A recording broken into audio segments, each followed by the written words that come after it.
రాష్ట్రం ఎటుపోతా ఉంది. Hyderabad brand image ను దెబ్బతీస్తున్నారు. పత్రికల్లో పతాక శీర్షికన ఈ నగరానికి ఏమైంది అని వార్తలు వస్తా ఉన్నాయి. ఈ రోజు ఈ ప్రభుత్వం వచ్చిన 9 నెలల కాలములో 1900 అత్యాచారాలు, 2600 హత్యలు, 230 స్మగుల్డ్ వెపన్స్ సీజ్ చేయడం జరిగింది. ఎక్కడికి వస్తున్నాయి ఈ తుపాకులు?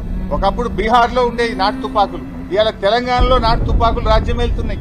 22-24 ఏళ్ల యువకుల చేతుల్లో నాటు తుపాకులు ఉన్నాయి. పోలీసులు వాళ్ళని సబ్మిట్ చేసినప్పుడు నువ్వు ఎందుకు ఈ తుపాకులు ఎక్కడి నుంచి తెచ్చినావని ఆ పిల్లల్ని అడిగితే బీహార్ పోయి కొనుక్కొని వచ్చినా మేము రియల్ ఎస్టేట్ వాళ్ళని బెదిరించి డబ్బులు సంపాదించుదామని తుపాకులు తెచ్చినామని ఆ పిల్లలు చెప్పినట్టుగా పోలీసులు చెప్పిన వార్త నేను చూశాను.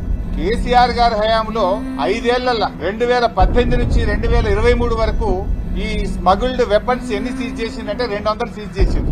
కానీ కాంగ్రెస్ ప్రభుత్వం వచ్చిన 9 నెలల్లో 230 స్మగుల్డ్ వెపన్స్ సీజ్ అయినాయి. అంటే నాటు తుపాకులు రాజ్యం వెళ్తున్నాయి. అడ్డగోలుగా స్మగుల్డ్ వెపన్స్ ఈ రాష్ట్రంలోకి దిగుమతి అవుతా ఉన్నాయి. లా అండ్ ఆర్డర్ కుప్పగూలింది. ఇవాళ ప్రభుత్వం నిద్రపోతున్నటువంటి పరిస్థితి మనం చూస్తా ఉన్నాం.